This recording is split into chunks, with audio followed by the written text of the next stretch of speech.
हमने दो भाग देखी, जैसे कि हमने स्वतंत्रता का अधिकार में आपका आर्टिकल नंबर 19 देखा, उसमें हमने बताया कि वाक एवं अभिव्यक्ति की स्वतंत्रता। ठीक है, अब आर्टिकल नंबर 20 आता है।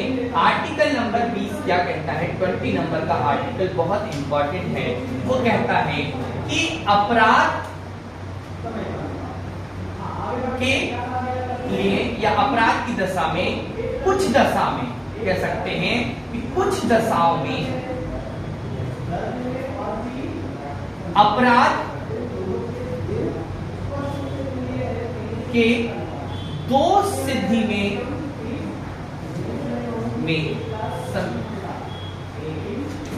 मतलब बेटा कि कुछ दशाओं में अपराध के दोष सिद्धि में कहने का मतलब है इसमें 3 प्रकार की स्वतंत्रता दी है। कितने प्रकार की? 3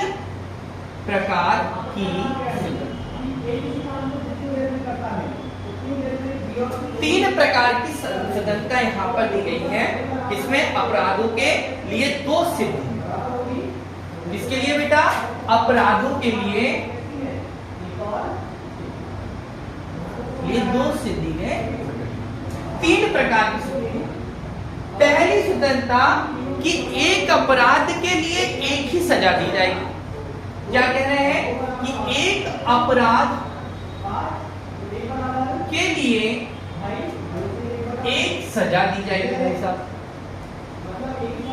कि कोई भी व्यक्ति अगर कोई अपराध कर लेता है तो उसे एक ही सजा दी जाएगी, एक से ज्यादा सजा नहीं दी जाएगी। दूसरा कि अपराध के समय के कानून के तहत, अपराध के समय के कानून के तहत सजा दी,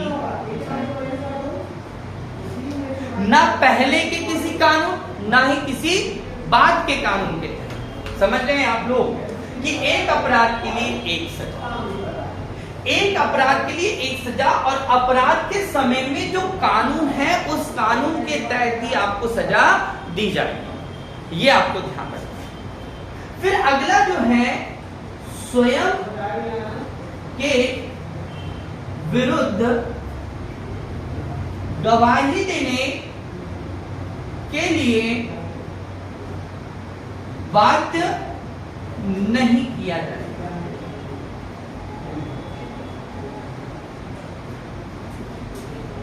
समझ पा रहे बात को कि स्वयं के विरुद्ध गवाही देने के लिए बाध्यकारी नहीं है आप।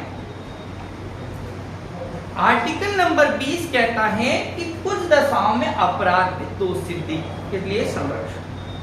3 प्रकार की स्वतंत्रता।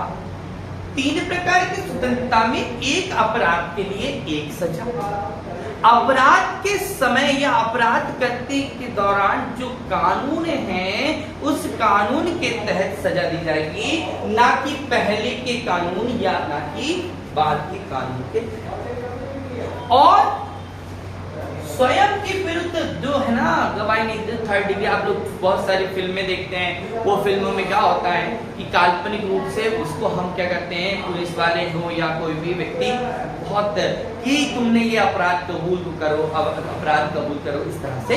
तो आप स्वयं के विरुद्ध गवाही देने के लिए बाध्यकारी नहीं। इसके बाद आर्टिकल नंबर 21 आता है और वो भी बहुत ही इंपॉर्टेंट है। आर्टिकल नंबर 21 कहता है प्राण एवं दैहिक स्वतंत्रता। प्राण एवं दैहिक स्वतंत्रता। प्राण एवं दैहिक स्वतंत्रता का अर्थ है कि प्रत्येक व्यक्ति को जीवन का अधिकार है, स्वतंत्रता का अधिकार है। वह स्वच्छ वायु, स्वच्छ जल, स्वच्छ वातावरण आदि की प्राप्ति की मांग कर सकता है, उसका ये अधिकार है। आप यहाँ आत्महत्या कर नहीं सकते। आत्महत्या जो है वो आपका क्या है, बेन है भाई साहब, याद रखना। कितनी भी टेंशन है, कोई भी परेशानी है जीवन में, आप परेशान रह सकते हैं लेकिन आप क्या नहीं कर सकते, खुद खुशी नहीं कर सकते। ठीक है ना, तो ये ध्यान रखना, प्राण एवं दैहिक स्वतंत्रता। इस आर्टिकल नंबर 21 के अंतर्गत एक सब आर्टिकल है 21A या 21 का। जो 21 का नंबर का आर्टिकल है ये कहता है शिक्षा का अधिकार।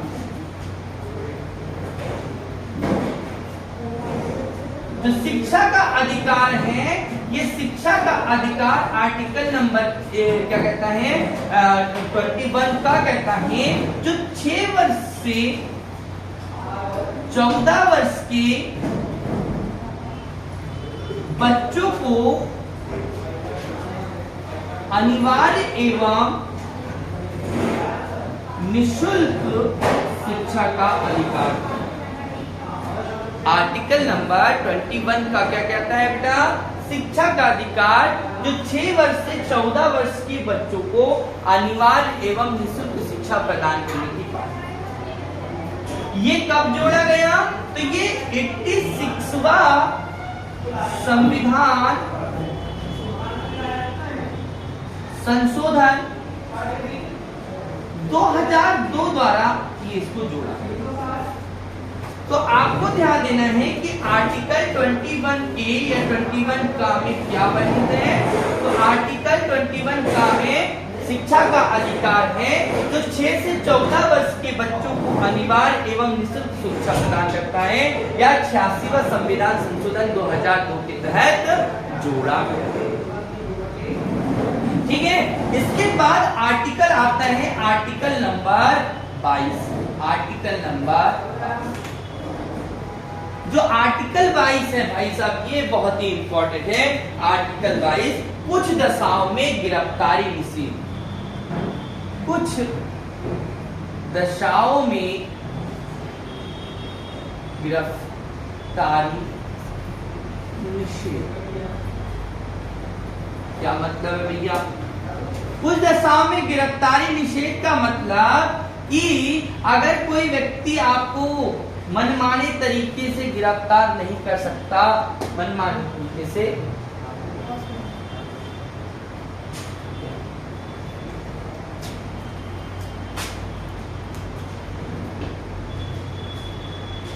ओके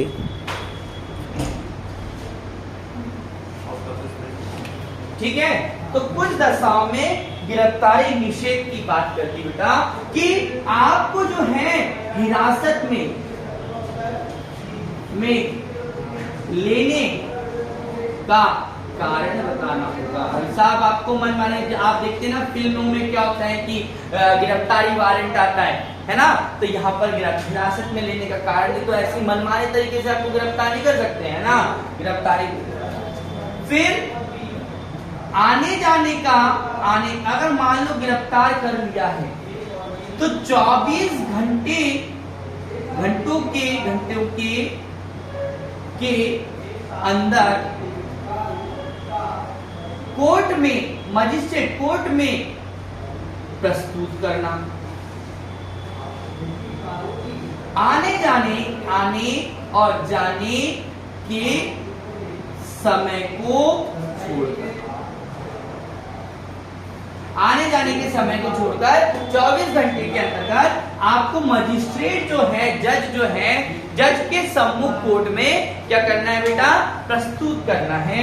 और अगला बहुत ही ज्यादा इंपॉर्टेंट है, तीसरे नंबर का, स्वयं की इच्छा से वकील करने का अधिकार।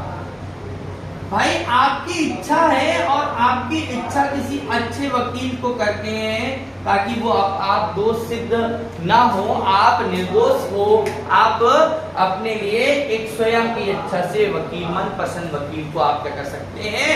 रख सकते हैं। तो हिरासत में लेने का कारण बताना होगा। 24 घंटे के भीतर आपको क्या करना पड़ेगा? आने जाने का समय छोड़कर आपको कोर्ट में समक्ष, न्यायाधीश के समक्ष आपको प्रस्तुत करने होगा, और स्वयं की इच्छा के से जो है वो वकील को आप क्या कर सकते हैं? रख सकते हैं। तो ये आपको, तो इस तरह मैंने आपको आर्टिकल 19, आर्टिकल 20, 21 और 22 के बारे में बताया। यहां से एग्जाम में प्रश्न पूछा जाएगा।